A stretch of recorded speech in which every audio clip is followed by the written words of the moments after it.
आज बात करते हैं नजूल संपत्ति के बारे में। योगी सरकार ने यूपी में नजूल संपत्ति को लेकर विधानसभा में विधेयक पेश कर उसे पास करा लिया है। इसे लेकर सपा और कांग्रेस ने जमकर हंगामा किया, तो वहीं बीजेपी विधायक हर्षवर्धन वाजपेयी और सिद्धार्थ नाथ सिंह ने भी विधेयक को लेकर अपनी ही सरकार पर सवाल उठाए।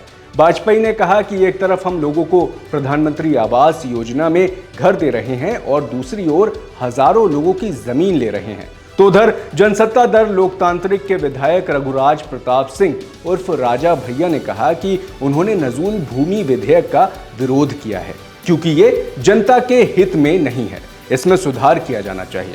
रिपोर्ट्स के मुताबिक इस विधेयक के तहत प्रदेश सरकार अब नजूल की जमीन को पट्टे पर नहीं देगी। इसके अलावा पट्टे की समय सीमा समाप्त होने के बाद पट्टेदारों को बेदखल कर नजूल की जमीन वापस लेने का सरकार को अधिकार होगा। तो आइए अब समझते हैं कि ये नजूल भूमि होती क्या है। असल में वह जमीन नजूल भूमि कहलाती है जिस पर सरकार का मालिकाना हक होता है। राज्य सरकारें इन जमीनों को लीज पर देती हैं, जिनका इस्तेमाल स्कूल, अस्पताल और ग्राम पंचायत की बिल्डिंग आदि बनाने जैसे जनहित के कार्यों में होता है। अब सवाल ये उठता है कि ये जमीन आई कहां से।